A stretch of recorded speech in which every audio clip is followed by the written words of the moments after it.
आम बजट 2023 में वित्त मंत्री निर्मला सीतारमण ने कई बड़े ऐलान किए हैं।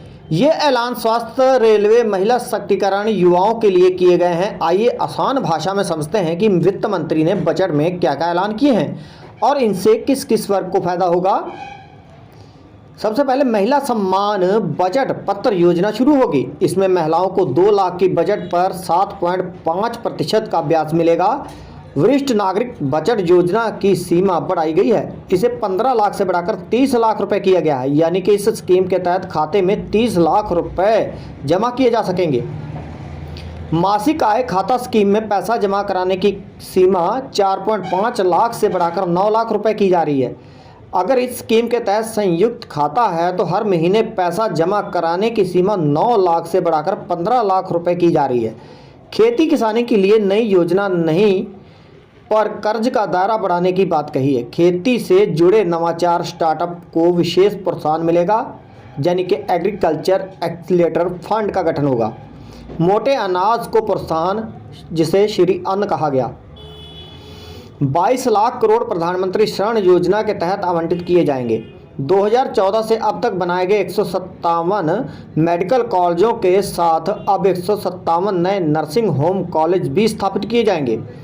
ICMR की लैब में निजी भागीदारी के साथ अनुसंधान को बढ़ावा होगा। कृषि वर्धन निधि सत्यापित की जाएगी।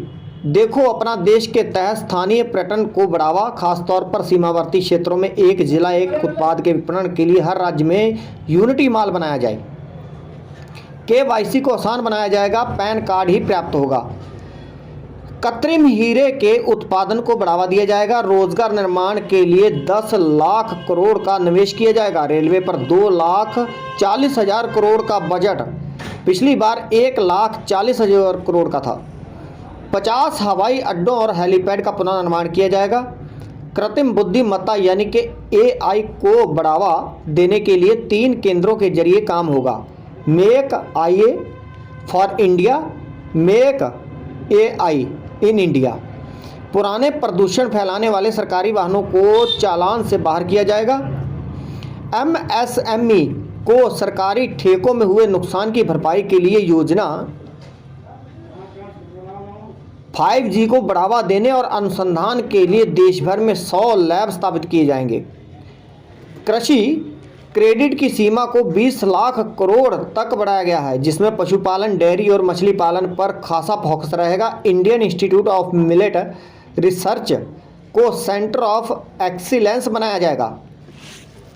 63,000 प्राइमरी क्रेडिट सोसाइटीज़ को कंप्यूटराइज्ड किया जाएगा। इसके साथ ही 2526 करोड़ रुपए का निवेश किया जाएगा। आदिवासियों के सामाजिक और आर्थिक कल्याण के लिए PM PBTOG development mission launch किया जाएगा, जिसके तहत अगले 3 सालों में 15,000 करोड़ रुपए खर्च किए जाएंगे।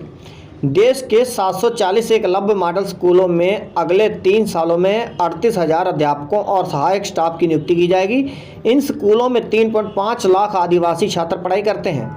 बच्चों के लिए एक नेशनल डिजिटल लाइब्रेरी बनाई जाएगी, जिसमें विभिन्न भाषाओं और क्षेत्र की बेहतरीन किताबों को शामिल किया जाएगा। राज्य सरकारों को पंचायत और वार्ड स्तर पर भी लाइब्रेरी खोलने के लिए प्रोत्साहित किया जाएगा।